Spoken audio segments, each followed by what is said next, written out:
ibu siapa ya, dengan ibu siapa, lalu juga ini datang karena keluhan apa Bu? Ini dok, saya mau kontrolin bayi saya ya. Oh iya Bu, bayinya ini saat ini usianya berapa ya, usianya berapa, lalu berat badannya berapa.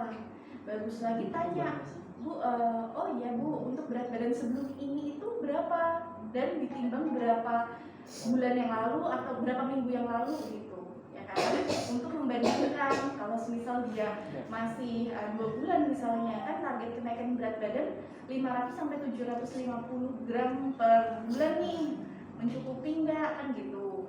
Lalu setelah itu udah nanya usia, berat badan, terus kita menjelaskan tanda lapar dari bayi ya. Kita jelaskan ya Bu, jadi di sini saya akan menginformasikan terkait dengan tanda lapar dari bayi ya. Kalau bayinya nih bisa nangis ya, nangis lalu gelisah, kepalanya menoleh ke kanan kiri ya, kepala kiri. Terus habis itu ketika kita lakukan rutin refleks, pasien akan mencari ya. Jadi kalau diginiin tuh dia akan gini-gini gitu, mengikuti arah jari kita. Itu namanya rutin refleks ya. Itu tanda haus berarti ya, tanda haus. Lalu setelah itu ya kita cuci tangan. Cuci tangan itu harus dilakukan ya pada saat OSCE. Jangan hanya ngomong aja. Kalau OSCE intinya kita harus melakukan. Lalu selanjutnya kita pijat oksitosin ya. Jadi sesuai yang dibutuh tuh. Kalau pijat oksitosin itu caranya jadi coba deh kamu deh, sini deh. Dok, saya mau dipijat dok. Iya. Aku aja yang pijat. Balik deh. Oh, kamu di sini. Jadi pijat oksitosin itu gunanya kan untuk relaksasi ya, Gitu. supaya merangsang hormon ya, merangsang hormon oksitosin. Karena harapannya air susu ibu itu akan produksinya lebih banyak ya. Caranya oh ya, dilakukannya itu paling bagus ya tetap dengan suami masing-masing ya. Oh iya. Oh iya. Sama orang. Suami orang. Kalau enggak ya sama perawat, bidan ya, apa namanya, konselor Oh, ini. boleh. Bener lagi. Jadi caranya adalah ini kan tulang belakang ya, tulang belakang maaf ya dek ya. Jadi pijatnya gini, gini. Enak. Iya, udah pengen. Anak tidur. Gini ke bawah, atas gitu, gunanya untuk relaksasi ya, relaksasi, merangsang hormon oksitosin. Harapannya aliran susunya bisa keluar dengan lancar. Untuk durasinya ya monggo bisa 10 sampai 15 menit ya. Bisa sebelumnya menggunakan Negatif. baluri minyak juga boleh. Itu terkait pijat oksitosin ya. Dok, mau nanya, kenapa kalau kan saya nonton pijat oksitosin yang dari rumah sakit gitu, kenapa mereka sampai ke belikat-belikat gitu?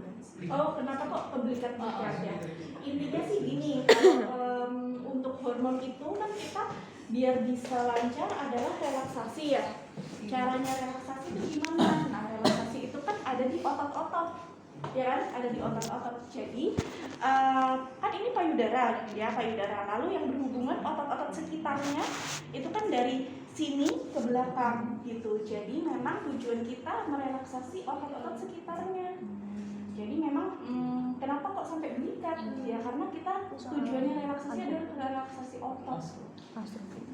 Dokter, disuruh tanya, kan dasarnya itu lebih ke psikologis dan relaksasi dari pasiennya itu sendiri.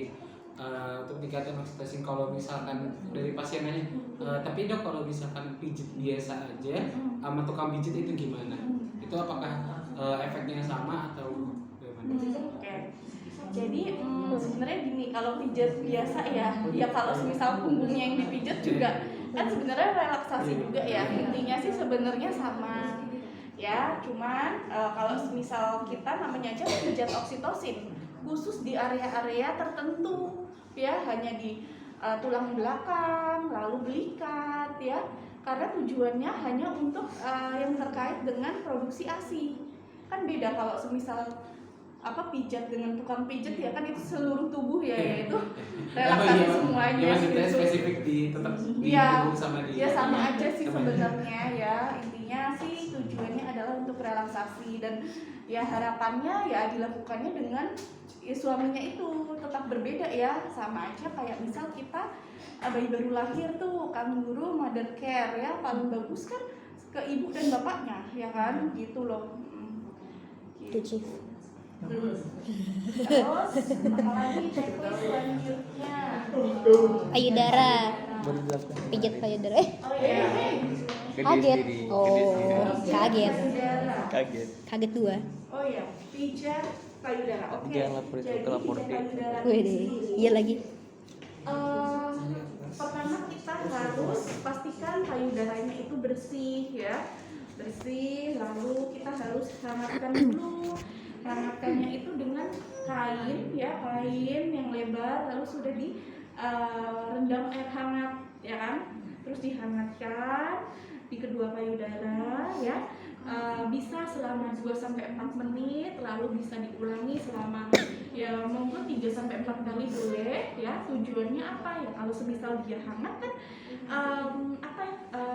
alirannya lebih lancar ya, otomatis ya kan, logikanya kalau semisal lebih hangat ya kan.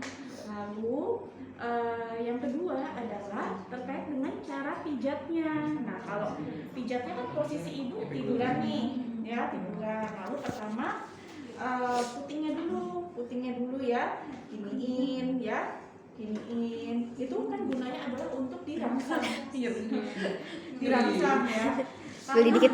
Karena memang air susu ibu itu ya harus ya dirangsang gitu kan. Terus habis putingnya areolanya ya, areolanya dipijat sirkuler sesuai jarum jam ya.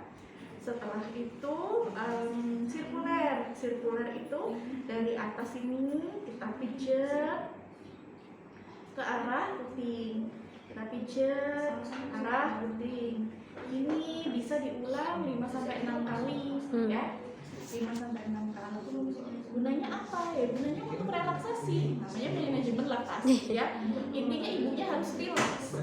Itu satu-satu apa boleh langsung dua, Dok? Oh, ya mending sih satu-satu ya, karena yang satu boleh untuk menyangga ya. Oh. Ya. Bisa gini. Satu boleh Dua. untuk menyangga gitu. Terus selanjutnya setelah sirkuler, kita bisa kok sirkuler sih yang gini apa namanya? Spiral ya. Oke, selanjutnya ya sirkuler yang ini ya, gini. Itu juga sama sebanyak 5-6 kali. Itu pijat payudara. Itu gunanya apa ya? Namanya manajemen laktasi, kuncinya itu harus relax, harus ada perangsangnya gitu kan, biar air susunya keluar. Itu selanjutnya posisi ya.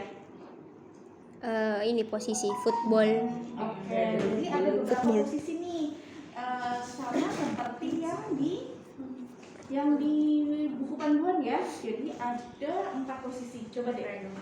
Oke, cradle hold itu yang biasa ya, kayak semuanya bisa tuh ibu-ibu. Ini cradle hold, terus cross cradle hold. Kepalanya ini megang, terus satunya menyangga payudara ya. Oke, sekarang football hold. Nah, dikatakin nggak tuh? Enggak, begini. Kepalanya. Iya sih, ini agak-agak kesini sebenarnya ya. Cuman kan agak gimana gitu. Kelihatan Nah, gini. ini gini. Wih. Ini gini. Nah, jadi ini badannya itu ada di ini siku. Ya, gitu. Itu football hold. Tapi jarang sih ya. Ya aku nggak pernah minta sama anakku deh. Kalau kembar. Wih. Oh, kalau twin, iya ya. Udah siap dribble. Terus yang terakhir itu ya laying down. Nah itu favorit semua ibu kayaknya. Tinggal bobo. Tinggal tuh. Tapi nggak boleh tidur ya? Pada kenyataannya ketiduran sih deh. Oh iya. Nah tapi yang bahaya ya, jangan sampai ketiduran. Karena apa? Karena kadang-kadang jadi kalau air susu ibu itu kalau yang deres-deresnya dia bisa sampai sampai keluarnya muncrat kan Dek. Nah takutnya kalau kita ketiduran terus adiknya kita nggak lihat kan bisa sampai kena telinga, ya bisa sampai kena hidung ya kan, menutupi jalan nafas jadinya gitu. Jadi harus hati-hati. Susah ya jadi ibu ya ternyata ya. Posisi 4 itu ya, posisi 4.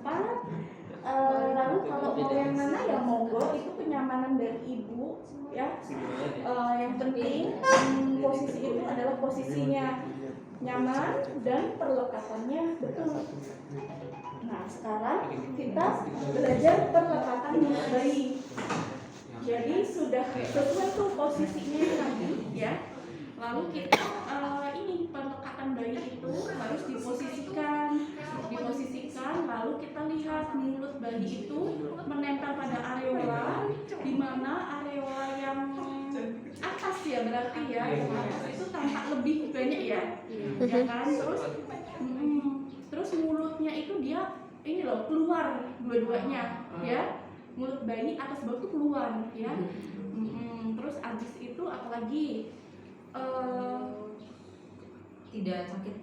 ya ibu merasa tidak sakit ya, berarti itu perlekatannya udah sesuai. Nah kan makanya banyak tuh ibu-ibu yang putingnya lecet gitu. Nah kalau puting lecet ya kita pastikan dulu perlekatannya udah sesuai belum gitu.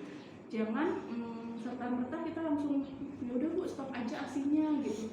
Ya kita namanya manajemen laktasi ya, kita harus memastikan bahwa memang cara menyusuinya itu udah sesuai, baik itu dari posisinya, perlekatannya, ya, terus apakah ya iya kayaknya sih netek tapi nyatanya dia BB-nya nggak naik ya, berarti kan belum sesuai ya, itu gunanya manajemen laktasi. Lalu apalagi bayi tertidur setelah menyusui ya, dan juga melepaskan puting ibunya, ya kan? Itu tanda dari perlekatan Sesuai. Perlekatan bayi. Oh itu kecukupan ya? Kecukupan, oke. Oh dagunya nyentuh payudara, ya dagunya nyentuh payudara, mulutnya terbuka lebar, terus nggak sakit. Oke. Selanjutnya kecukupan. Nah kecukupan ini kita harus paham nih bahwa kan kita memberikan cairan nutrisi ya, cairan nutrisi berarti kita beri cairan nutrisi, tapi pipisnya harus cukup. Sehari berapa kali? Nah itu minimal ya, minimal 6 kali dalam 24 jam. Warnanya kuning jernih ya, bukan kuning pekat. Kalau kuning pekat berarti Dehidrasi. ya, oke. Terus selanjutnya apa? Berat badannya naik ya, sesuai dengan ya target minimal bulanannya. Kalau misal kurang dari 3 bulan ya seharusnya yang tadi 500 sampai 750 gram per bulan gitu. Itu ntar ditanya apa kita jelasin dok? Itu ya kita jelasin tanda kecukupan ASI, berat badan naik sesuai dengan target gitu. Lalu apalagi yang tadi ya puting dilepas ya, puting dilepas pada saat setelah menyusui, bayi tertidur. Lalu lalu apa lagi? Oh ya, frekuensi menyusui 8 12 12. kali ya. Ya atau kalau mau gampangnya sih 2 sampai 3 jam sekali, itu biasanya menyusuinya itu 2 sampai 3 jam sekali. Capek juga jadi. Gitu. Capek jadi ibu. Nyusui itu isinya nyusui istirahat bentar, nyusui. Belum lagi ngerjain pekerjaan rumah. Gak mau, takut. Berapa anak? 1, 2, 3. Lu. Gacor ya. Nih kok gacor. Oke, lalu Gacor, bro. setelah itu kita harus edukasi masalah payudara. Sering terjadi pada ibu karena problemnya di sini biasanya perlekatannya tidak sesuai atau kurang tepat, ya itu bisa terjadi puting lecet, hingga berdarah, hingga ada infeksi jadinya ya. Lalu bisa saja juga karena perlekatannya kurang baik sehingga ASI yang di dalam payudara itu tidak keluar dengan maksimal, jadinya apa mastitis ya. Nanti kalau tidak terobati dengan baik bisa jadi infeksi, bisa jadi abses ya. Jadi memang kunci dari kunci dari masalah di payudara itu adalah perlekatannya, pastikan dulu. Begitu